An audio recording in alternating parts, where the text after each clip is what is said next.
Hello everyone, Professor Valerio Mori Ubaldini here, third degree backpack under Professor Jefferson Mora and head instructor at University of Denver, Colorado. Today with me, Coach Scully, I'm going to demonstrate to you a very efficient way to do a Americana from full mount. This is a must-to-know technique, especially for white belts. Let's go.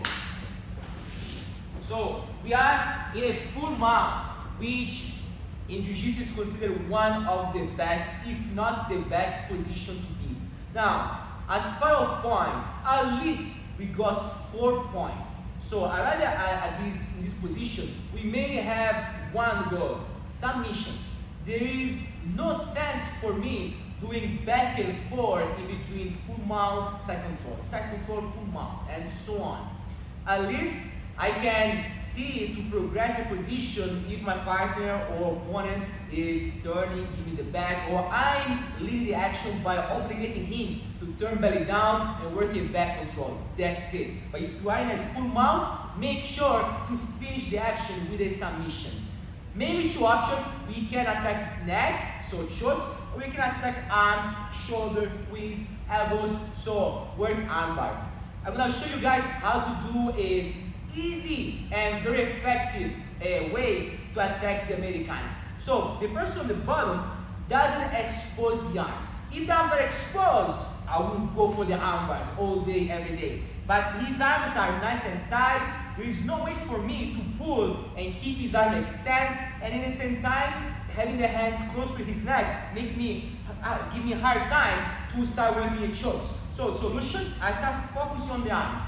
This technique works if my partner defends arms and neck like that, or like this.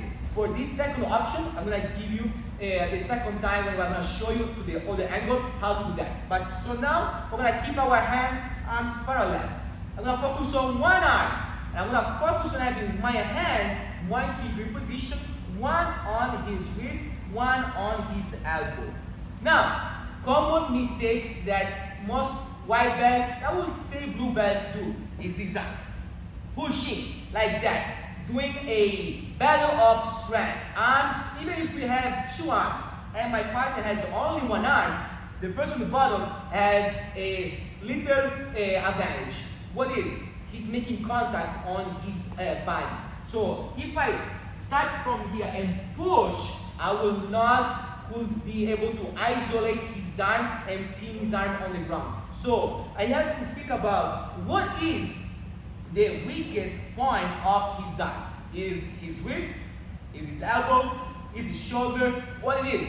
The answer is simple, is elbow. So look, number 1, make your point of contact, and I will start sitting a little bit back. Why? Because I want to keep my arms extended. 1, 2. Now, I will not use the center of my arms. I will not want to bend my arms at all. I want to move my body weight forward, and now all my weight is going to end on his elbow. So I'm going to expose his elbow, the weakness of the elbow first, and I will focus on his wrist. So from here, 1, 2, he cannot battle back, boom, I'm going to isolate. Now, very important, even if his arm now is isolated, I don't want to give him the chance to move the head inside like that. This is one of his very first response to do. So as soon as I do this, I want to bring my elbow nice and tight, attached to his neck, just like that. I still keep the control over the 2 points of control. So now I want to move my right hand from his elbow like a snake underneath my partner arm and control a figure 4. So this is a very important detail. You don't want to start the action of the shoulder lock if you don't have this figure 4 control. If you barely can touch your own wrist, don't keep going. Okay, I want to make sure to have a full figure 4. Now, as you can see, my forearm is going to be parallel to his forearm. I want to lift his elbow from the ground. Common mistake, using your forearm, his elbow tight. I want to be able to have my forearm parallel to his. Now, I can't start working a submission from here. I need to bring his elbow as close as possible to his hips. Another common mistake, start to drag his arm from now and start the submission. Look, if I do this, there is one obstacle, and it's my body. I'm talking about my knee. What I want to do is to sprawl on the side I'm attacking. So look up, right side, I will sprawl with my leg and be heavy. Then I'm gonna show you guys in the second angle. Now, we're gonna start focusing on his arm. If you guys do these 3 steps at once, you will see that your partner will tap in seconds. 3 steps. Number 1, I will start to obviously drag his elbow towards his hips. Number 2, you know when you are accelerating with your motor, with the motorcycle, I do these movements. I do the opposite. I don't want to go fast, I go slow. When I calm my wrist. Number 3, I'm gonna lift his elbow from the ground. I always like to use my forehead on my own wrist as well as a point of base. And now look, I'm gonna do at once. So pull, decelerate, and I want to lift the elbow up. Look up from here. You only need this to let your partner tap. It's a very good tap. So don't focus on doing this or bring the elbow up back. I'm gonna just look. 1, pull, decelerate, and lift. Let's do one more time. Let's move this way.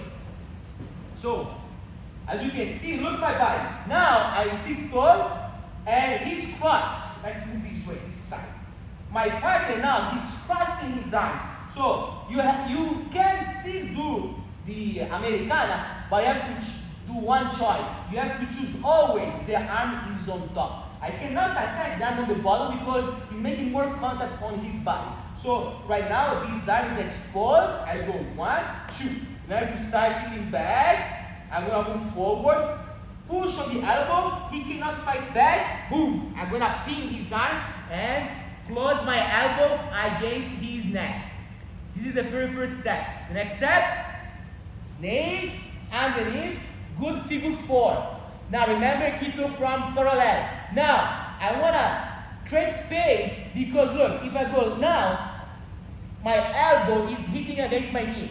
So, there is a one good way and one wrong way. What is the wrong way? Lifting my knee off the ground. This is wrong. It's true that I create space, but look, now he has space to either, hip escape out, he can recover a half guard, for example, and it's gonna stop my action. So from here, I wanna sprawl him. Look, I'm gonna put my toes down, I'm gonna slide my leg.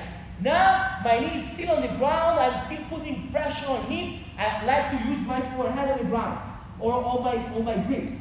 And now, we have the 3 steps. I start to drag his arm back, I start to decelerate, and I move my elbow off the ground in progression. Remember, in progression from here,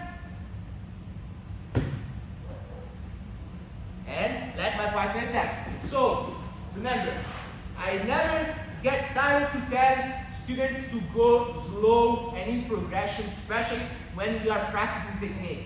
It's a very powerful shoulder lock. So make sure to give your partner chance to tap.